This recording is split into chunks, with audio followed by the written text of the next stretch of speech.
వీక్షకులందరికీ నమస్కారం. Personal loans అనేది ఏ విధంగా పొందొచ్చు, పర్సనల్ లోన్స్ తీసుకోవడానికి ఎటువంటి డాక్యుమెంటేషన్స్ ఉంటాయి, పర్సనల్ లోన్స్ అనేవి ఎంతవరకు ఎలిజిబిలిటీ ఉంటుంది ఇత్యాది వివరాలన్నీ కూడా మనకు తెలియజేయడానికి మనతో ఉన్నారు ఇండస్ఇండ్ బ్యాంక్ ఎన్ఆర్ఐ విభాగానికి సంబంధించిన వైస్ ప్రెసిడెంట్ గారైన పివి సునీల్ కృష్ణ గారు. నమస్కారం అండి. నమస్తే అండి. సునీల్ గారు, చాలామంది ఏంటంటే ఇప్పుడు ఇంటర్నెట్లో కూడా చాలా వరకు వాట్సాప్లోను ఫేస్బుక్లోను అన్నిటిలో కూడా పర్సనల్ లోన్స్ కావాలా మీకు, ఇది కాంటాక్ట్ చేయండి అంటూ చాలా మెసేజ్లు అవి వస్తున్నాయి. నిజంగా అసలు పర్సనల్ లోన్ అనేది ఏ విధంగా తీసుకోవాలి, దానికి డాక్యుమెంట్స్ ఏ ఉంటాయి, ఎలాంటి వారు ఎలిజిబుల్, ఇవన్నీ కూడా తెలియజేస్తారా? బేసిక్గా పర్సనల్ లోన్స్ అనేవండి సాలరీడ్ వృత్తిరీత్యా ఏదో ఒక సంపాదన జీతం రూపంలో వచ్చే వాళ్ళకి పర్సనల్ లోన్స్ మేజర్గా ఇస్తారు. ఓకే. కానీ ఒకప్పటి రోజుల్లో బ్యాంకులోకి వెళ్ళి మనం దస్తావేజుల లెక్కన అప్లికేషన్స్ ఫిల్ చేసి మన పే స్లిప్లు ఇచ్చి వాళ్ళ చుట్టూ తిరగటం అనేది ట్రెడిషనల్ కాన్సెప్ట్. అవన్నీ డిజిటలైజేషన్ ప్రక్రియలో కొట్టుకుపోయి ఈ రోజున పర్సనల్ లోన్ కావాలంటే మీకు ఉన్నటువంటి అకౌంట్లో ప్రీ అప్రూవ్డ్ ఎలిజిబిలిటీస్ కనపడిపోతూ ఉన్నాయి. జస్ట్ మీరు ఆన్లైన్లో అప్లికేషన్ ఫిల్అప్ చేసి మీకు లాస్ట్లో వచ్చినటువంటి ఓటీపీని కనుక కొడితే personal loan in 10 seconds. That is the concept which we are doing it. Okay. అలాంటి సందర్భాల్లో బ్యాంకుకి వెళ్ళక్కర్లేదు, మీరు సంతకాలు పెట్టక్కర్లేదు, అంత డిజిటల్ అప్లికేషన్ అవుతుంది. 10 నిమిషాల్లో అప్లికేషన్ ఫిల్అప్ చేస్తున్నారు, 10 సెకండ్లో డబ్బులు వచ్చేస్తున్నాయి అకౌంట్లోకి. ఇంత ఫాస్టెస్ట్ జనరేషన్లో డిజిటల్ లోన్స్ బ్యాంకింగ్ ప్రమోట్ చేస్తూ ఉన్నది. అది క్రెడిట్ కార్డ్ ఎలిజిబిలిటీ మీద కొన్ని పర్సనల్ లోన్స్ ఇస్తాము, క్రెడిట్ బేసిస్ మీద కొన్ని పర్సనల్ లోన్స్ ఇస్తాము, సాలరీ బేస్ మీద కొన్ని పర్సనల్ లోన్స్ ఇస్తాము. అట్లాగే ప్రొఫెషనల్స్ ఉంటారు, డాక్టర్స్, వాళ్ళు కూడా ఏదో ఒక హాస్పిటల్లో పెద్ద హాస్పిటల్లో పనిచేయటం కానీ కన్సల్టెంట్స్ కింద, లేదా వాళ్ళకు ఉన్నటువంటి ఓన్ హాస్పిటల్ని వాళ్ళే మేనేజ్ చేసుకుంటూ డైరెక్టర్ గాను లేదంటే పార్ట్నర్ గాను ఇద్దరు ముగ్గురితో కలిసి చేసుకోవటం ఉంటాయి. వాళ్ళకి ప్రొఫెషనల్ లోన్స్ కూడాను పర్సనల్ లోన్స్ రూపంలో చేస్తూ ఉంటాం. డాక్టర్ లోన్స్ కూడా అండ్ కరెంట్ అకౌంట్లు ఇట్లాంటివన్నీ చూసేటువంటి చార్టెడ్ అకౌంటెంట్స్ కూడా ప్రొఫెషనల్ లోన్స్ ఇస్తాం. ఆర్కిటెక్ట్స్ ఉన్నారు, ఇంజనీరింగ్ చదివిన వాళ్ళందరికీ ఆర్కిటెక్చర్కి డిఫరెన్స్ ఉంటుంది. అంటే ఒక ఇంటీరియర్ డిజైనింగ్ చేసి ఒక ఎలివేషన్ తీసుకురావాలనేది ఆర్కిటెక్చర్లోకి వస్తుంది. సో కొన్ని ప్రొఫెషనల్స్ కూడా వాళ్ళకి ఐటీ బేస్ మీద కూడా పర్సనల్ లోన్ చేస్తారు అన్నమాట. బిజినెస్కి పర్సనల్ లోన్కి ఉన్నటువంటి డిఫరెన్స్. కానీ ప్రొఫెషనల్స్ని కూడా కొంతమంది కొన్ని కేటగిరీస్ని తీసుకొచ్చి పర్సనల్ లోన్స్లో ఇవ్వడం జరుగుతుంది. అట్లా అంటే ఇప్పుడు హౌస్ వైఫ్స్ ఉంటారు, అలాంటి వారికి కూడా ఇస్తామని కొన్ని ప్రకటనలు చూస్తుంటాను. టోటల్గా మొత్తం అమౌంట్ కాదండి, హౌస్ వైఫ్స్కి పర్సనల్ లోన్స్ చేయలేం మనం. కానీ వాళ్ళ స్పౌజెస్ ఒక ఇన్కమ్ కెపాసిటీ బేస్ మీద కొంతవరకు వీళ్ళకి కూడా లోన్ చేయొచ్చు కోఅప్లికెంట్ కాన్సెప్ట్లో. అంటే వాళ్ళకి పర్సనల్ ఇన్కమ్ సోర్సెస్ ఉంటే కూడా ఎలిజిబిలిటీ ఉండదా? పర్సనల్ ఇన్కమ్ ఉంటే వాళ్ళు స్పౌజ్ హౌస్ వైఫ్ అవ్వరు కదా, ఇన్కమ్ ఎర్నింగ్ కెపాసిటీ ఉన్నట్లుగానే. మీకు జీతం వస్తుంది, మీకు ఎంతో కొంత సంపాదన ఉందని మీరు ప్రూవ్ చేస్తున్నప్పుడు హౌస్ వైఫ్ అనేది ఎక్కడ కాన్సెప్ట్ లేదు కదా. అంటే మీరు ఇంట్లో ఉన్నారు, ఫర్ సపోజ్ మీరు ఇవాళ కరోనా సందర్భంగా అందరూ ఇళ్లలో కూర్చొని పని చేయాల్సిన అవసరాలు వచ్చాయి, డిజిటల్లో వర్క్ చేస్తున్నారు, ఫేస్ టు ఫేస్ ఇంట్రాక్షన్స్ లేవు, కానీ మీకు జీతం అయితే వస్తుంది కదా మీ అకౌంట్లో. సో మేము చేస్తున్నాం పర్సనల్ లోన్. ఇంతకుముందు ఆఫీస్కి వెరిఫికేషన్కి వెళ్ళి ఈ ఎంప్లాయీ ఇక్కడ పని చేస్తున్నారు లేదా కనుక్కునేవాళ్ళం, ఇప్పుడు వెళ్ళట్లేదు. దానికి రెమెడీ కింద ఏం చేస్తున్నాం, ఆఫీస్ యొక్క ఈమెయిల్ ఐడి ఏదైతే అఫీషియల్ ఈమెయిల్ ఐడి ఉంటుందో దానికి మీరు లోన్ అప్లై చేశారు, మీరేనా లోన్ అప్లై చేసిందని ఒక వెరిఫికేషన్ మెయిల్ తీసుకుంటాం.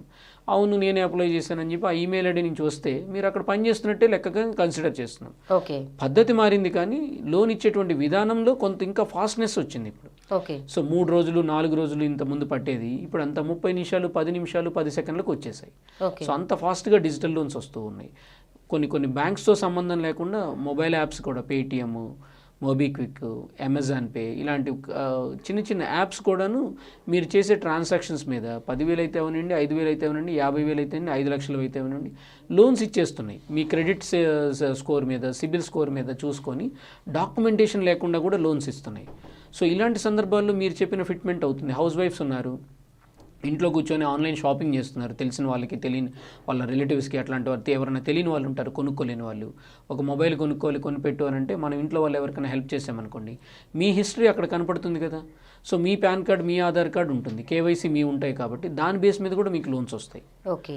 అలా చాలా సందర్భాలు మారిపోయినాయి. ఇప్పుడు హౌస్ వైఫ్స్ కూడా కొన్ని లోన్స్ వస్తున్నాయి. May not be A personal loan but it is a loan for their personal use. ఇప్పుడు దీనికి కూడా ఏమన్నా ఏజ్ ఎలిజిబిలిటీ అట్లా ఏమైనా ఉంటుందా? ఉంటుందండి, ఏ లోన్కైనా ఏజ్ ఎలిజిబిలిటీ అనేది ఉంటుంది. మేజర్ అవ్వాలి మినిమంగా. సో మైనర్కి చిల్డ్రన్కి మనం లోన్స్ చేయలేము. వాళ్ళకి సంబంధించిన లోన్స్ ఏదైనా రిక్వైర్మెంట్ ఉంటే వాళ్ళ పేరెంట్స్ ద్వారా చేస్తాం. ఓకే. అది అంటే సౌండ్ నాలెడ్జ్ ప్రకారం మేజర్ కాకుండా 21 సంవత్సరాలు లేకుండా, లేదంటే కొన్నిటికి 18 సంవత్సరాలు, ఇప్పుడు డ్రైవింగ్ లైసెన్స్కి ఎలా అయితే మనకి కండిషన్ ఉందో సిమిలర్గా అలా పర్సనల్ లోన్ కూడా ఇంత ఏజ్ ఉండాలి అనేది కండిషన్ ఉంది. ఆ ఏజ్ బ్రాకెట్లో ఉన్న వాళ్ళకి మాత్రమే చేస్తారు. ఈ పర్సనల్ లోన్కి కూడా సిబ్లింగ్ అనేది చూస్తారా? సిబిల్ స్కోర్ అనేది ఏ లోన్కైనా సరే కామన్ ప్రక్రియ అండి. కంప్లీట్గా సిబిల్ స్కోర్ చూసాకే లోన్ డిఫాల్ట్ ఉన్నారా లేదా, పాత లోన్స్ ఉన్నాయా లేవా, అసలు ఏదైనా ఉంటే ఎలా కడుతున్నారు, ఆ లోన్ ట్రాక్ ఇలాంటివి చేస్తారు. ఫర్ సపోజ్ మీరు పర్సనల్ లోన్ తీసుకున్నారు ఒక 3 సంవత్సరాలకి, 3 సంవత్సరాలు తిరిగి కట్టేశారు. ఆ బ్యాంక్ ఏం చేస్తుంది, మీరు బాగా కట్టారు కాబట్టి ఇప్పుడు మీరు పని చేస్తున్నారా లేదా అని మేము అడగకుండా, ఇప్పుడు 3 సంవత్సరాలు అయిపోతుంది, కావాలంటే లోన్ అయిపోయే 3 నెలల ముందో లేదంటే ఒక 6 నెలల ముందో, లోన్ అయిపోతున్నప్పుడు ఎప్పుడో ఒకసారి మళ్ళీ లోన్ కావాలంటే మీకు ఏం డాక్యుమెంట్స్ లేకుండా మీకు లోన్ ఇస్తామని ప్రీ అప్రూవ్డ్ ఆఫర్స్ ఇస్తూ ఉన్నాయి. ఇది బేస్డ్ ఆన్ ట్రాక్ రికార్డ్ మీద ఇస్తారు. అట్లా ఇందాక చెప్పిన సందర్భంలో మనకి అకౌంట్లో ఉన్నటువంటి బ్యాలెన్సెస్ని చూసి కొన్ని లోన్స్ ఇస్తారు. క్రెడిట్ కార్డులో ఉన్నటువంటి ట్రాన్సాక్షన్స్ని చూసి కొన్ని లోన్స్ ఇస్తారు. అవి కూడాను అన్సెక్యూర్డ్ లోన్స్. ఇవన్నీ కూడాను కైండ్ ఆఫ్ పర్సనల్ లోన్సే, but topic might be different. ఒకటి క్రెడిట్ కార్డ్ ఎలిజిబిలిటీ మీద చేస్తాం, ఒకటి సిబిల్ స్కోర్ మీద చేస్తాం, ఒకటి ఇన్కమ్ ఎర్నింగ్ కెపాసిటీ మీద చేస్తాం. అట్లా. అంటే ఇప్పుడు సునీల్ గారు ఒక బ్యాంక్ నుంచి ఒకరు పర్సనల్ లోన్ తీసుకున్నారు, అవును, నెక్స్ట్ ఇంకో బ్యాంక్ నుంచి కూడా అలాగే పర్సనల్ లోన్ తీసుకోవడానికి అట్లా ఛాన్సెస్ ఉంటాయి. మల్టిపుల్ బ్యాంక్స్ నుంచి కూడా మీరు పర్సనల్ లోన్ అప్లై చేయొచ్చు. But only hidden condition is simple. మీరు ఇందాక చెప్పినట్టుగానే 50,000 రూపాయలు మీ జీతం అయితే దానిలో వచ్చేటువంటి మీ నెట్ శాలరీలో వచ్చేటువంటి సగం అమౌంట్ని మీ ఖర్చుల కోసం క్యాలిక్యులేట్ చేస్తాం. సో మిగిలిన సగం మాత్రమే, అంటే ఒక 25,000ని మాత్రమే ఈఎంఐ రీపేమెంట్ కెపాసిటీ కింద చేస్తామన్నమాట. సో మీరు ఆ 25,000 మీ బడ్జెట్ మారినంత వరకు మీరు ఒక ఏబీసీ బ్యాంక్లో తీసుకొని మళ్ళీ XYZ బ్యాంక్లో తీసుకున్న ఆ 2 లోన్స్ యొక్క ఈఎంఐ 25,000 లోపు ఉండాలి. అట్లా మీరు ఎన్ని బ్యాంక్స్లో అయినా తీసుకోవచ్చు. అదేవిధంగా ఒక బ్యాంక్లో లోన్ తీసుకున్నారు, దాని తర్వాత ఎప్పుడో ఒక 6 నెలలకి ఇంకో బ్యాంక్లో లోన్ అవసరం వచ్చింది. అప్పుడు పాత లోన్ రేట్ ఆఫ్ ఇంట్రెస్ట్ గురించి కొత్త లోన్ రేట్ ఆఫ్ ఇంట్రెస్ట్ గురించి డిఫరెన్స్లు ఉన్నాయి, అది ఒక 1% ఎక్కువ ఉంది అని అనుకోండి, బ్యాలెన్స్ ట్రాన్స్ఫర్ చేస్తాం మేము. పాత లోన్ని మొత్తాన్ని మేమే సెటిల్ చేసి కొత్త లోన్ ఇచ్చేటప్పుడు ఈ అమౌంట్ని తగ్గించేసి మిగిలిన అమౌంట్ మీ అకౌంట్లో క్రెడిట్ చేయడం జరుగుతుంది. ఇలా బ్యాలెన్స్ ట్రాన్స్ఫర్స్ కూడా చేసుకోవచ్చు. అంటే ఎగ్జాంపుల్ ఎలా చెప్పాలంటే, మనం ఇప్పుడు ఒక సాఫ్ట్వేర్ కంపెనీలో పనిచేస్తున్నాం, 1 ఇయర్ తర్వాత ఇంకో కంపెనీకి మారాం, అక్కడ ఇంకొక శాలరీ అకౌంట్ వచ్చింది, ఏదో ఒక మెడికల్ ఎమర్జెన్సీ వచ్చింది, లేదా ఒక పెళ్ళి వచ్చింది, ఇంట్లో ఇంకేదైనా అవసరం వచ్చింది. అట్లాంటి టైంలో కొత్త బ్యాంక్ శాలరీ అకౌంట్ ఉన్నటువంటి వాళ్ళ దగ్గరికి అప్రోచ్ అయితే, మీరు మా దగ్గర తీసుకోండి సార్, ఆ పాత లోన్ కూడా మేము సెట్ ఆఫ్ చేసేస్తామంటారు. రేట్ ఆఫ్ ఇంట్రెస్ట్ తక్కువ కూడా ఒక 0.5% తక్కువ ఉంది, లేదా 1% తక్కువ ఉంది, ఎక్కువ ఎందుకు కట్టాలనే ఉద్దేశంతో కస్టమర్ అక్కడ ఉన్నటువంటి పాత అవుట్ స్టాండింగ్ని దీనికి మార్చేస్తారు, కొత్త అమౌంట్ ఎంతైతే కావాలో అంత తీసుకుంటారు. ఒక 5 లక్షల్లో ఒక 2 లక్షలు కట్టేసి 3 లక్షలు అవుట్ స్టాండింగ్ ఉంది, ఇప్పుడు ఇంకొక 5 లక్షలు కావాలి ఆయనకి, టోటల్గా ఒక 8 లక్షలకి లోన్ అప్లై చేస్తాము. అక్కడున్న 3 లక్షల అవుట్ స్టాండింగ్ కట్టేగా మిగిలిన 5 లక్షలు మాత్రం ఈయన క్రెడిట్ చేస్తాం. ఇలా కూడా చేస్తాం మనం, బ్యాలెన్స్ ట్రాన్స్ఫర్ ప్రక్రియ ఉంటుంది. అట్లా ఇప్పుడు ఈ పర్సనల్ లోన్ అనేది ఇచ్చే అమౌంట్ ఎలిజిబిలిటీ ఎంత వరకు ఉంటుంది, అంటే అమౌంట్ ఎంత 25 లక్షల వరకు కూడా చేయొచ్చండి. ఎంతవరకు అండి? 25 లక్షల వరకు కూడా, అంటే ఆ లిమిట్ 50,000 నుంచి 25 లక్షల వరకు చేయొచ్చు. కొన్ని బ్యాంక్స్ ₹1,00,000 మినిమం బ్యాలెన్స్, అంటే మినిమం లోన్ ఎలిజిబిలిటీ ₹1,00,000 పైన మాత్రమే చేస్తాయి. కొన్ని 3 లక్షలు 5 లక్షలు చేసే కంపెనీస్ ఉన్నాయి. అట్లా మ్యాక్సిమం టు మ్యాక్సిమం 25 లక్షల వరకు అన్సెక్యూర్డ్ లోన్ చేయొచ్చు మనం. పర్సనల్ అన్సెక్యూర్డ్ పర్సనల్ లోన్కి మనం సెక్యూరిటీ ఏం తీసుకోమండి. ఓన్లీ మీ ఇన్కమ్ ఏంటి, ఆ ఇన్కమ్ ఎట్లా వస్తుంది, రెగ్యులర్ ఇంటర్వెల్స్లో మీకు వస్తుందా లేదా, లేదంటే ఏదైనా బోనస్లు వస్తున్నాయా, కమిషన్స్ వస్తున్నాయా, ఇన్సెంటివ్స్ వస్తున్నాయా, వాటిని ఎంత శాతం పరిగణలోకి తీసుకోవాలనేది క్యాలిక్యులేషన్స్ చేసి దాని ప్రకారం చేస్తారు. సింపుల్గా చెప్పాలంటే శాలరీడ్ ఎంప్లాయీకి సంవత్సరానికి జీతం ఎంత అనేది చూస్తారు. అది కరెక్ట్గా వస్తుందా లేదా అనేది ఒక 3 నెలల పే స్లిప్స్ తీసుకొని చెక్ చేస్తాము. దానికి ఈక్వల్ అమౌంట్ బ్యాంక్ అకౌంట్లో పడుతుందా లేదా చూస్తాము. అక్కడే సగం స్క్రూటినీ అయిపోతుంది. ఆ స్క్రూటినీలో ఏదన్నా మనకి ఎగ్జిస్టింగ్ వేరే బ్యాంక్ లోన్ ఉందనుకోండి, అక్కడ బయటపడుతుంది కదా. సో అందులో ఒక 5,000 రూపాయలు ఈఎంఐ వెళ్ళిపోతుంది. ఇందాక చెప్పినట్లుగా 25,000 రీపేమెంట్ కెపాసిటీలో ఒక 5,000 తగ్గించేసి 20,000 రీపేమెంట్ కెపాసిటీ కింద కన్సిడర్ చేస్తాము. అండ్ మీరు అడిగినట్లుగా ఏజ్ని, ఇన్కమ్ని అన్నిటినీ కెపాసిటీకి 1, 2, 3 వేసుకొని ఆ అంచనాల ప్రకారం మీకు 10 లక్షలు అడిగారు, 10 లక్షలు రావండి, 8 లక్షలు వస్తాయి. లేదా మీరు 10 లక్షలు అడిగారు, 10 లక్షలు ఇస్తానండి, మీరు 5 సంవత్సరాలు కట్టాలి, 3 సంవత్సరాలు మీరు కట్టలేరు, టెన్యూర్ని అడ్జస్ట్మెంట్ చేస్తాం. అలా మల్టిపుల్ వేస్ ఉన్నాయి. ఎలా అయినా సరే కస్టమర్కి ఫిట్మెంట్ ఎలా ఉంటుంది అనేది ఫస్ట్ ప్రయారిటీ కింద చేసుకొని బ్యాంకులో వచ్చేటువంటి వడ్డీని ఎంత త్వరగా మనం రీపేమెంట్ చేసుకుంటాం అనేది కస్టమర్కి ఈఎంఐ పే సైకిల్ ఇస్తాం. ఆ విధంగా. అంటే సునీల్ గారు, ఇప్పుడు వేరే లోన్స్ అంటే పర్సనల్ లోన్ కాకుండా వేరే లోన్స్ వాళ్ళు తీసుకుని ఉండి అవును, అప్పుడు కూడా పర్సనల్ లోన్ తీసుకునే ఛాన్సెస్ ఉంటాయంటారా? ఉంటాయండి. ఏ విధంగా వచ్చినా కూడాను, ఫర్ సపోజ్ నేను ఈ సంవత్సరం ఒక ఇల్లు కొనుక్కుంటున్నాను, హౌస్ లోన్ తీసుకున్నాను, దానికి ఒక 15,000 ఈఎంఐ కడుతున్నాను మంత్లీ. కానీ హౌస్ లోన్ అనేది లాంగ్ టెన్యూర్ ఉంటుంది కాబట్టి ఒక 10 ఏళ్ళలో 15 ఏళ్ళలో కట్టాల్సిన అవసరం ఉంటుంది. నాకు ఏదైనా ఒక మెడికల్ ఎమర్జెన్సీ వచ్చింది ఫ్యామిలీలో, నేను ఒక 2 లక్షల రూపాయలు మళ్ళీ నాకు పర్సనల్ లోన్ కావాల్సి వచ్చింది.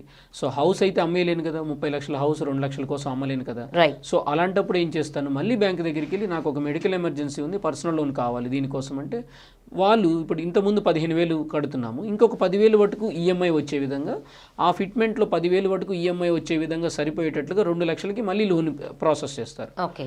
అది 2 లక్షలు 1 ఇయర్ కావచ్చు, 2 ఇయర్స్ కావచ్చు, 3 ఇయర్స్ కావచ్చు, అది in between bank and the customer requirement అలా చేస్తారు. ఇప్పుడు ఈ వడ్డీ పర్సంటేజ్ అనేది ఏ విధంగా ఉంటుందండి పర్సనల్ లోన్కి? పర్సనల్ లోన్ అనేది నార్మల్గా డిమినిషింగ్ రేట్ ఆఫ్ ఇంట్రెస్ట్లో వర్కౌట్ అవుతుందండి. నార్మల్గా సింపుల్ వడ్డీ అంటారు, అంటే రూపాయికి ఇంత వడ్డీ అని ఉంటే అంతే కరెక్ట్గా అవుతుంది. కానీ డిమినిషింగ్ రేట్ ఆఫ్ ఇంట్రెస్ట్లో అడ్వాంటేజ్ ఏంటంటే, మీరు మొదటి నెలలో ఈఎంఐలో ఎంతైతే ప్రిన్సిపల్ కట్టారో అది 500 అవనండి, 1000 రూపాయలు అవనండి, ఆ 1000 రూపాయలకి రెండో నెలలో మీకు ఇంట్రెస్ట్ క్యాలిక్యులేట్ అవ్వదు. ఓకే. సో దానివల్ల డిమినిషింగ్ రేట్ ఆఫ్ ఇంట్రెస్ట్లో కస్టమర్కి ఎప్పుడు బెనిఫిట్ ఉంటుంది. బట్ మీకు ఇవన్నీ క్యాలిక్యులేషన్స్ చేశాకే మీ ఈక్వేటెడ్ ఈఎంఐ కామన్గా వస్తూ ఉంటుంది. మీరు 100 రూపాయలు లోన్ తీసుకున్నారు, ప్రతి నెల 10 రూపాయల లెక్కన తిరిగి కడుతున్నారు అనుకోండి, 10 నెలల్లో 10 10 100 రూపాయలు వచ్చేస్తాయి. ఇలాంటి టైంలో ఏమవుతుంది, ₹1 వడ్డీ కట్టాలనుకోండి, మామూలుగా అయితే 10 + 1 11 లెక్కన 10 నెలలు కట్టాలి. అదే ఇక్కడ అట్లా కాకుండా 9 రూపాయలే కడతారు మీరు. ఓకే. ఆటోమేటిక్గా మీకు ఏమవుతుంది, ₹1 కలిసి వస్తుంది ఇంట్రెస్ట్లో. కానీ అది క్యాలిక్యులేషన్ ఎలా ఉంటుందంటే, ఒక ₹8.25 ప్రిన్సిపల్ ఉంటుంది, 75 పైసలు మాత్రం వడ్డీ ఉంటుంది. కానీ ₹9 అనేది అమౌంట్ మారట్లేదు కదా. సో దానికోసం దాన్ని ఏం చేస్తారు, 9 11 99 కడతారు మీరు. ఆ విధంగా ఈక్వేటెడ్ మంత్లీ ఇన్స్టాల్మెంట్స్ కడతారు అట్లా. చాలా చాలా బాగా తెలియజేశారండి. నిజంగా అంటే పర్సనల్ లోన్ అందరూ మేము పర్సనల్ లోన్ తీసుకోవాలనుకున్నాం, మేము పర్సనల్ లోన్ తీసుకున్నాం, ఇలా అన్నీ చెప్తుంటారు కానీ నిజంగా అందులో ఎంత డెప్త్ ఉంటుంది, ఎట్లా ఉంటుంది అనేది తక్కువ మందికి తెలిసే ఛాన్సెస్ ఈ రోజుల్లో అన్నీ కూడాను వికీపీడియాలాగా గూగుల్లో ఏది కొట్టినా వచ్చేస్తున్నాయండి. కానీ దాన్ని అర్థం చేసుకొని ఏది పర్ఫెక్ట్గా తీసుకోవాలి అనే దానికి ఒక బ్యాంకింగ్లో ఉన్నటువంటి ఫైనాన్షియల్ ఎక్స్పర్ట్ కానీ, లేదంటే ఒక సర్టిఫైడ్ ఫైనాన్షియల్ ప్లానర్ కానీ, మీలాంటి వాళ్ళని అయి ఉండొచ్చు. నేను సర్టిఫైడ్ ఫైనాన్షియల్ ప్లానర్ కాదు, కానీ బట్ బై ఎక్స్పీరియన్స్ 15 ఇయర్స్ నుంచి బ్యాంకింగ్ అండ్ ఫినాన్స్లో ఉన్నాం కాబట్టి we are giving the good suggestions to our customers అట్లా. థ్యాంక్ యూ అండి, సో మచ్ అండి. చూసారు కదండి పర్సనల్ లోన్ అనేది ఏ విధంగా తీసుకోవచ్చో. మరి ఈ వీడియో కనుక మీకు నచ్చినట్లయితే లైక్ చేయండి, షేర్ చేయండి, సబ్స్క్రైబ్ చేసుకోండి. నమస్తే.